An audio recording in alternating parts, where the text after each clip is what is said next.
So I'm starting this course of fire. I'll be focusing on those two targets in the center, well, the fresh targets, the ones that haven't been out in the rain. And we'll say that I'm here at the ATM machine, and I'm startled by those two bad dudes behind me. They are presenting an immediate threat. They're coming at me with lethal force. So I'll draw my 1911 and engage. After those two threats are neutralized, I'll do a double tap on each target. I'll get behind cover here, start moving towards my vehicle, which is, let's say it's down there, parked by the garage. And there's some dude taking cover, kind of laying on his side through there. So I'll peek around through cover, fire 2 shots to that threat. Continue to move through here. Another threat, I see this is the first time seeing this threat over here. It's been blocked from my view until about this point. So we'll say that, you know, he's taking pot shots at me. I'll get down behind cover, and I could either fire through here, but it may be better to lean over that way and just quickly engage him there. I'll move my way through here, keeping my muzzle between me and the threats. And there'll be one last target that I'm not sure where it's at. As I move my way to my car, he's right there, I'll get him. And that will conclude the course of fire. I'll be running my Tisas 1911. I've had a few failure to feeds with it. Yeah, I've got to get used to that little 1911 draw stroke. It's been 20 years since I've used the 1911. Got to get used to riding the safety. So I've had a couple failure to feeds, but probably just needs a break in. Got to find the right mags that it likes. Let's run this course. Let's see how it feels. Stop!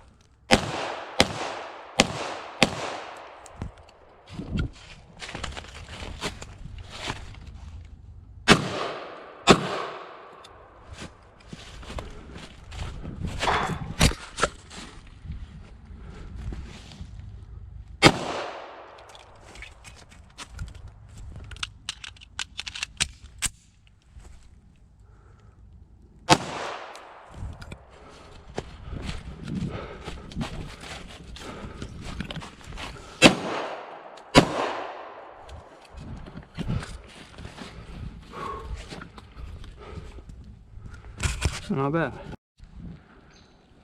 The one thing I really want to do right, going back to the 1911 platform after so many years, is the first time around I don't think I really learned how to properly draw and disengage the safety, manipulating the safety, and just always riding the safety.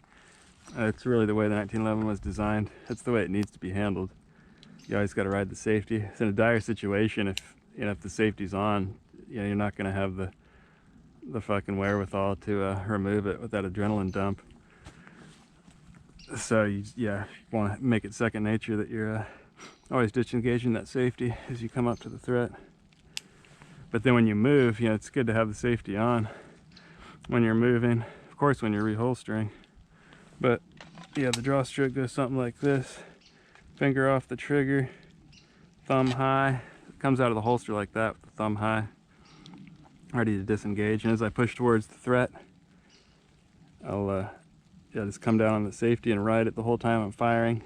If I need to fire, my trigger finger will go down inside the trigger guard, fire, and when the threat's down, or if I'm going between threats neutralized, trigger finger comes off the trigger, out of the trigger guard up onto the frame. And if the gun's coming, if I'm holding the gun out, I'll probably keep the safety on.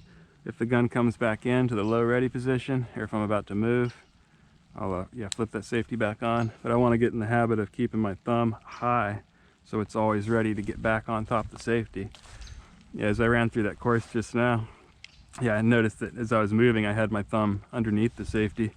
And if I was to come up on a target that way, I may forget to bring my thumb down. Or if I bring my thumb down, it won't be above the safety. So that's what I'm going to try to practice and get into the habit of. And with this ambidextrous safety, my trigger finger actually rides the offside safety lever. So that's kind of another physical reminder that the safety is on when I'm holstering. And even when I'm holstering, my grip is probably, I don't think it's even engaging the grip safety. So yeah, so both safeties are still engaged when I'm clearing the leather, or kydex in this case. You go out, safety off, just make it second nature. But yeah, when I flip that safety on, sometimes I'll want to ride underneath it. Or when you flip it off, sometimes you want to keep going and put your thumb down. But that's just going to cause problems when you're under stress. So I've got to make it second nature that I'm always riding that thumb safety. Except when you don't need to. And then keep it high. Thumb safety down, thumb on the safety, safety on, keep that thumb high, or keep it on it. Of course, if you got it right on it and you're running, you know, you forget, you get tense up, you know, and take it off.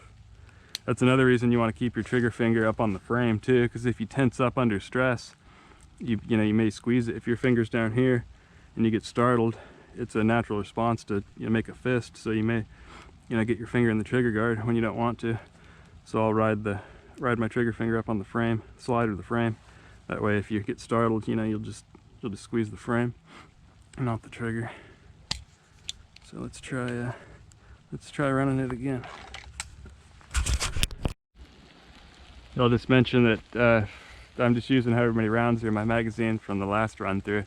So I'm not sure. I'll just reload when necessary. I don't really know in my mind how many rounds I have or when I'll need to reload. So I'll just do it naturally as I need to and clear any malfunctions as I need to, if any arise. All right, with the ATM, get that good grip. Come out of the holster, thumb high. Stop! Go away!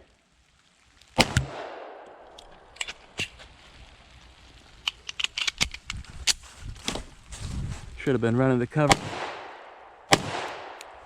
Should have been running the cover as I was reloading.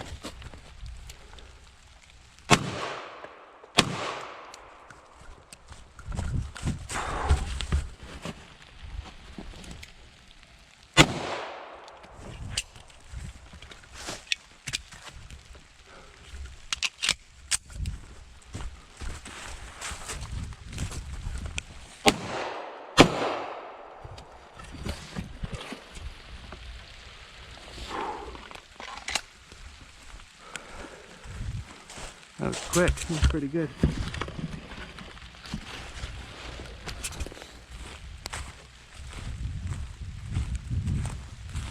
Oh, you can hear the rain now. Yeah, missed, one hit. Hit there, almost a miss. See, I'm really trying to simulate in my mind.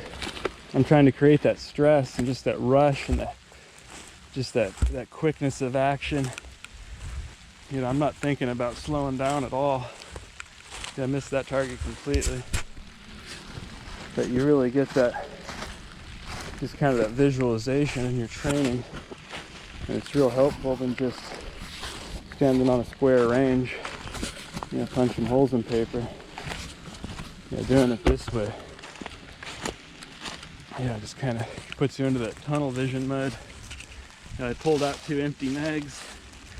Yeah, you're just using your gross motor skills. You're just falling back on just basic gross motor skills.